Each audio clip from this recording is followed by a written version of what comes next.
Ya Allah, kembali lagi bersama gue di Gue Review Channel.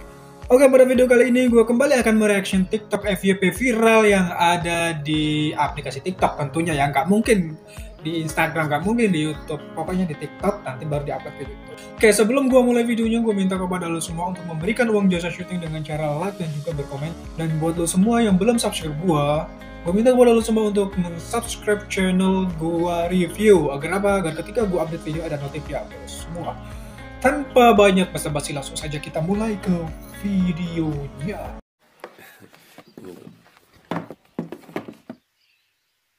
Kosong. Oh, video pertama langsung dilihatin kayak gini cuy. Masih pagi, tahan. Aduh, sakit kali itu bah.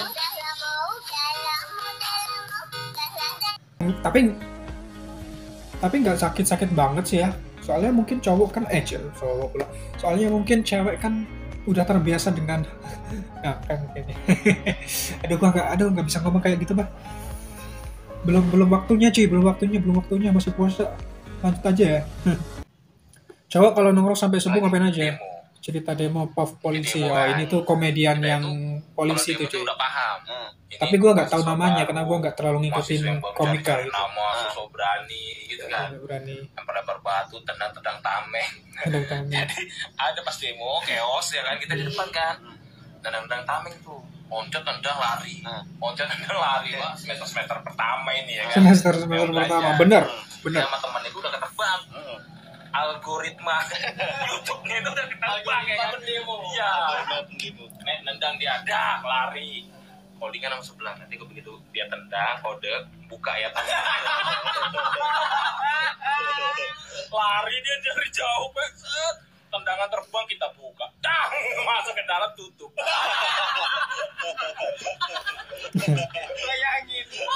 bayangin jadi pendemonya diperagain.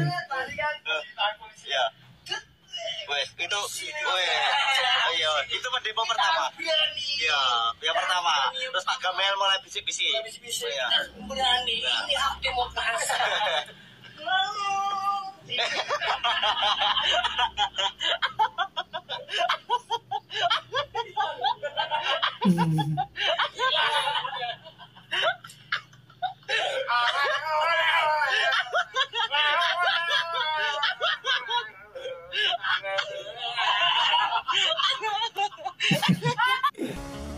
Ya, pertama yang demo kebanyakan semester awal tuh ya gua setuju yang ini coy. Karena puncak keorganisasian itu kan dimulai ketika sudah memasuki semester 3 ke 4 gitu. Semester 3 sama 4 itu posisi keorganisasian itu dijalani oleh anak-anak semester 2 sampai ke 4. Harusnya seperti itu kan. Karena nanti semester 5, 6 itu udah mulai fokus untuk penjurusan prodi seperti itu ya, penjurusan prodi. Kemudian semester 6 ke 7 umumnya itu digunakan untuk PKL ataupun KKN dan ya pokoknya kedua hal itu ya. Kemudian semester 7 sampai ke 8 itu fokus penelitian. Itu kan alurnya seperti itu. Jadi anak-anak mahasiswa yang ikut demo itu kebanyakan yaitu semester awal itu ya 1 sampai 4 nanti 5 sampai 8 itu kan semester penjurusan seperti itu, udah nggak fokus untuk mikirin keorganisasian. Jadi keorganisasian kampus itu memang dipegang sama mahasiswa semester awal, yaitu semester 1 sampai semester 4. Semester 1 jadi anggota, semester 2 dan 3 menjadi bagian intinya seperti itu. Dan ya karena memang belum ada kegiatan penting ya mahasiswa semester awal itu kan, belum ada penjurusan yang penting. Jadi kan waktu mereka ya digunakan untuk kumpul, diskusi, mikir maksudnya mikir ya konspirasi atau apalah gitu. Kemudian mikirin negara ya, mikirin negara sampai akhirnya putusan terakhir ayo kita demo. Udah, itu pasti alurnya tuh seperti itu. Di apa namanya, di kampus gua juga dulu gitu ya, meskipun kampus gua rektornya ngelarang jangan ada yang namanya demo-demo ya, jangan ada yang namanya demo, tapi namanya juga anak ya, tapi namanya juga mahasiswa masih muda ya, jiwa-jiwa geloranya itu masih panas-panasnya gitu ya, nggak peduli sama instruksi kayak gitu gitu cuy. Dan kebanyakan anak-anak mahasiswa yang demo pun di berbagai kalangan ya, di berbagai daerah, di berbagai kampus, ya orangnya macamnya seperti itu. Orang-orang yang pandai berorator, orang yang sering berorganisasi, aktivis, orang yang pandai apa namanya, berpikir kritis. Pandai berpikir kritis ini dalam artian belum tentu berpikir kritis itu pasti positif ya. Berpikir kritis itu kan belum tentu hal yang baik. Tentu saja yang namanya baik dan juga buruk dalam sisi kemanusiaan itu kan relatif ya. Semua orang memiliki nilai kebaikan dan keburukan masing-masing. Semua memiliki argumen masing-masing seperti itu. Jadi ya seperti itu. Alurnya memang seperti itu cuy. Jadi gua kasih tahu karena bagi orang yang udah pernah ngalamin masa-masa mahasiswa ya. Gua bukan aktivis ya, bukan organisator seperti itu. Tapi gue mengamati ya, setiap lingkungan gue mengamati seperti itu. Jadi gue paham gitu, paham. Sekalipun gue gak ikut terjun, gue paham karena teman-teman gue organisasi, gue ngamatin aja gitu. Wow, keren banget. Perindapan, waduh, menghayati banget ini cuy. Yang paling gue suka aja. Menghayati banget, gerakannya tuh kokoh. Perindapan itu memang unik-unik cuy. Unik pokoknya. Kaget ya tadi ya? Iya. Ay, kaget. Beneran kaget gue bah. Gaya ya memang gak ada obat buat aduh.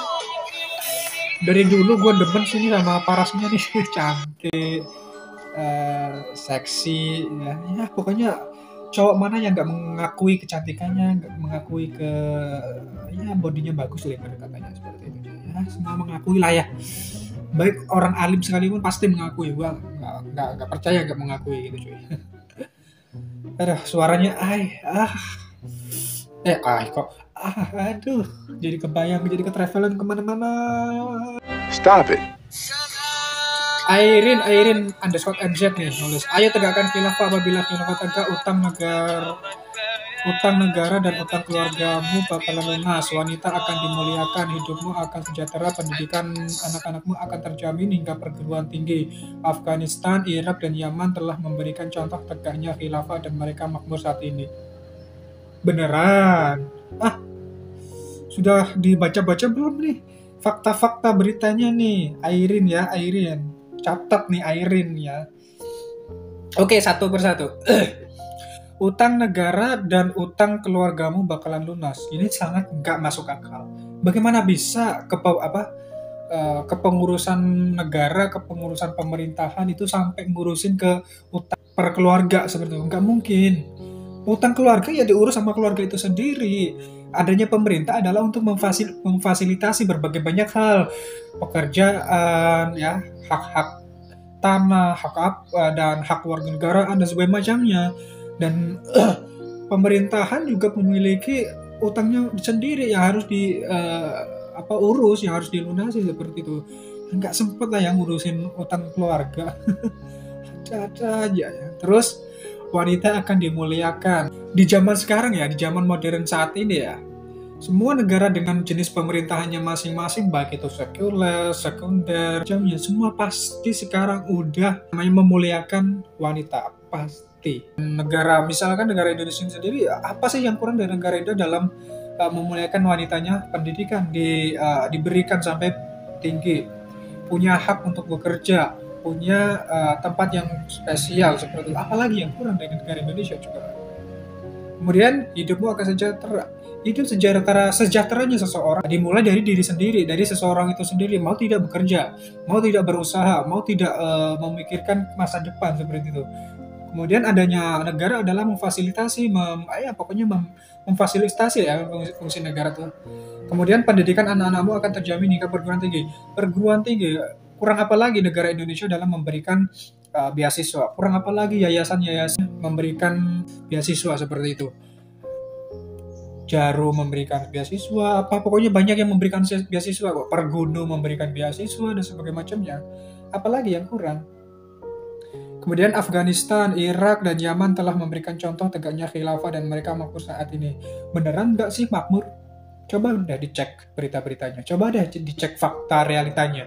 Kalau nggak percaya, masih nggak percaya, coba deh datang ke sana. Datang ke Afghanistan, seperti apa kondisinya? Datang ke Irak, seperti apa kondisinya? Datang ke Yaman, seperti apa kondisinya? Kan ini berarti ini statement yang ngada-ngada gitu cuy. Nggak baca berita, nggak baca data, ngada-ngada banget. Jadi mau percaya apa enggak gitu loh. Yang miris lagi buat gua tuh paham khilafah itu sudah masuk ke ranah perguruan tinggi, di mana civitas di mana akademika terpapar sama paham-paham radikal. Ini sangat bahaya banget. Gue baca gue lihat di beberapa VT itu ngeliatin satu kampus menegakkan khilafah, mendukung khilafah. Ini kan bahaya banget.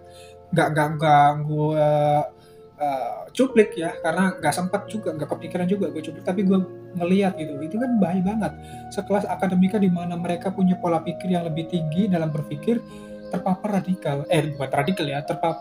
terpapar paham khilafah yang memang secara struktur itu tidak layak di Indonesia. Secara struktur itu nggak cocok di Indonesia, dan bahkan di negara manapun itu nggak cocok cuy. Mana yang menegakkan negara khilafah dan mereka makmur? Mana? Nggak ada. Mereka nggak ada yang namanya menegakkan khilafah kemudian makmur. Kemudian khilafah juga nggak ada di ajaran agama Islam, nggak ada. Capek gue. Mobile Legend, ya lagi war nih, battle nih, request the battle. Ya, gue nggak tahu namanya nih, tapi ngumpet. Ini salah satu trik yang paling gue sebelin, ngumpet tiba-tiba burst. Padahal gue tuh pengguna Valir cuy. Valir kan larinya lambat ya, kalau nggak pakai yang dipakai emblem yang cepat tuh susah gitu cuy. Jadi sering kebantai.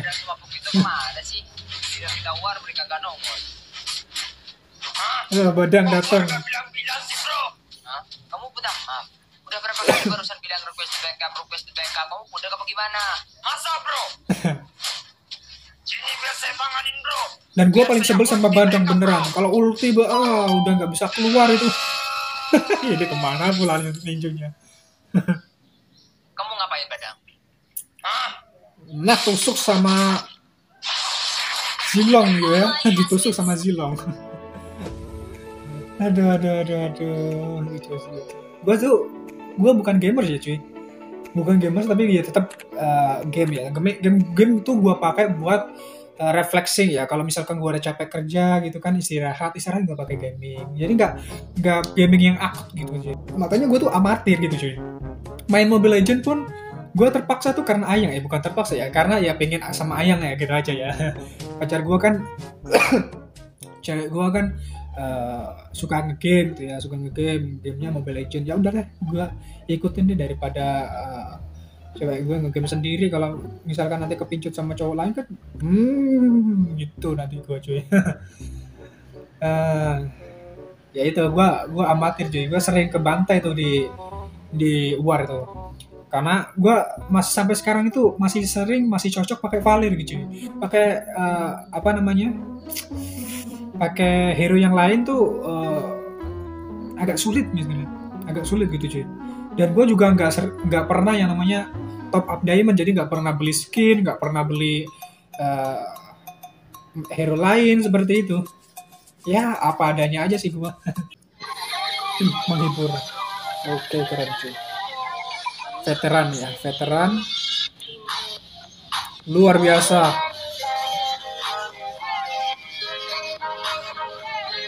Terharu gue cuy liatnya cuy. Terharu banget gue cuy. Lihat wajah orang tua itu gue. Jadi memang kita tuh harus benar-benar sangat menghormati, menghargai para veteran. Sekalipun memang banyak kita lihat veteran yang hidupnya kurang kecukupan di zaman sekarang seperti itu ya. Tapi kita nggak harus menyalahkan pemerintah ya.